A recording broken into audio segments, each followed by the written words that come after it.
Olá! Hoje a gente vai mergulhar num assunto que parece muito familiar para todo mundo: a cirurgia de remoção de amígdalas e adenoides em crianças. Parece uma coisa simples, né? Mas, como vamos ver, por trás desse procedimento tão comum, existe um universo de complexidade, de debates e de uma ciência que não para de evoluir. Para começar, dá uma olhada nesse número. Mais de 530 mil.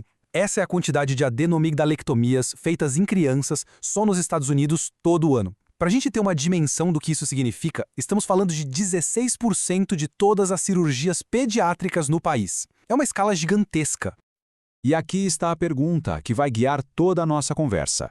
Se é um procedimento tão, mas tão frequente, por que existe tanta diferença na forma como os médicos indicam e realizam essa cirurgia? É essa questão que nos coloca bem no centro do debate médico atual. Ok, vamos lá. A primeira coisa que a gente precisa entender é o motivo real dessa cirurgia. Muitas vezes, a história começa com algo que parece ser só um ronco alto, mas a condição por trás disso pode ser bem mais séria. A principal indicação tem um nome: distúrbio respiratório obstrutivo do sono, ou DROS. Para ficar fácil de imaginar, pense na via aérea de uma criança como um canudinho bem mole e flexível. No DROS, esse canudinho tende a amassar, a colapsar durante o sono, o que dificulta a passagem do ar. É isso que causa o ronco e aquele esforço visível para respirar. E dentro desse espectro de problemas, existe a forma mais grave de todas: a apneia obstrutiva do sono, ou AOS. Aqui, a coisa é mais séria. Não é só uma dificuldade para respirar. A respiração chega a parar completamente por alguns segundos, várias e várias vezes durante a noite. Agora, presta atenção nessa citação, porque ela é fundamental para entender o problema. A AOS não é só uma questão de respiração. A ciência hoje descreve a apneia como uma condição inflamatória sistêmica. Sabe o que isso significa? Que o estresse que a falta de oxigênio causa à noite se espalha e afeta o corpo inteiro. E isso nos leva direto para as consequências. Quando não é tratada, a apneia do sono pode causar problemas bem sérios, desde dificuldade de atenção e de comportamento na escola, até uma sobrecarga no coração, problemas de metabolismo e, em crianças bem pequenas, pode até atrapalhar o crescimento.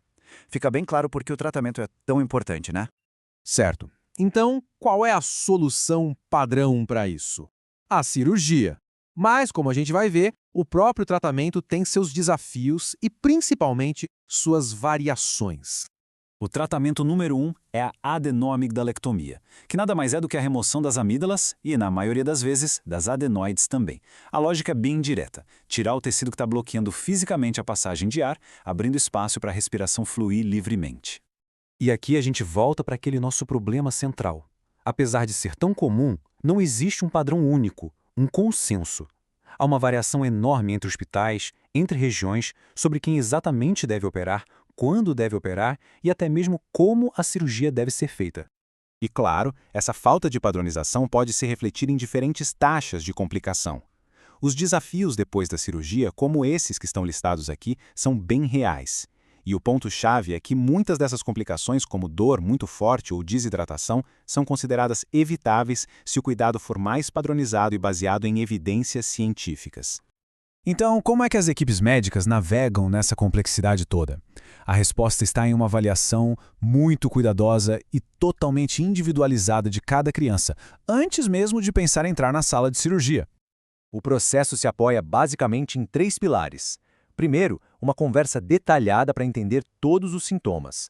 Depois, um exame físico minucioso para avaliar a anatomia.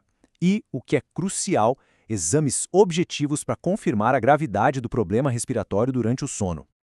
Para esses exames objetivos, existem 2 opções principais. O padrão ouro, o exame mais completo que existe, é a polissonografia. É aquele que a criança passa a noite no hospital, monitorada. O problema é que é um exame caro e com acesso limitado. Por isso, uma alternativa muito comum é a oximetria noturna, um teste mais simples que mede os níveis de oxigênio durante a noite e já consegue dar pistas muito importantes sobre a gravidade da apneia. Agora, vamos entrar na sala de cirurgia.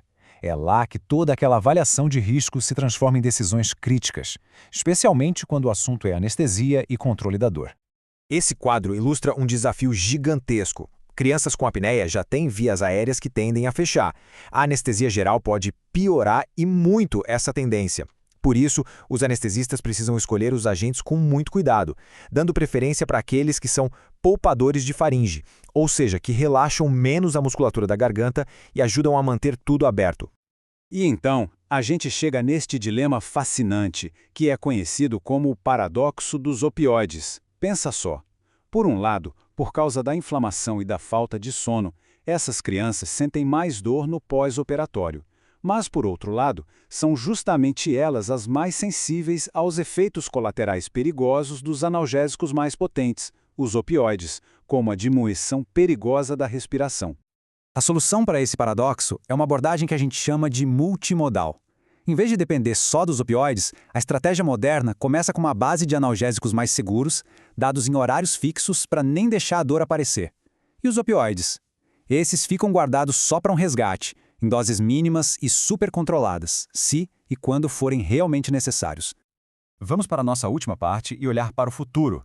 Como tudo isso se desenrola a longo prazo? A cirurgia funciona mesmo? E o que a gente ainda não sabe?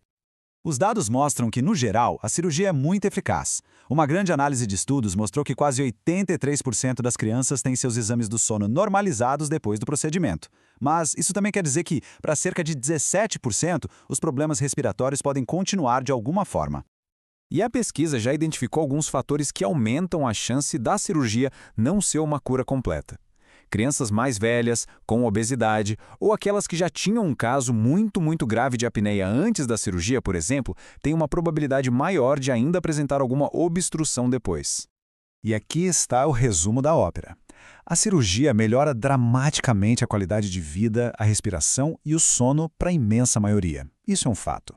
Agora, os efeitos a longo prazo no comportamento e na capacidade de aprendizado, embora pareçam muito positivos, ainda são uma área de pesquisa intensa para que se entenda o impacto total. E a gente termina com essa provocação. Para uma das cirurgias mais feitas no mundo, o grande desafio do futuro é a personalização.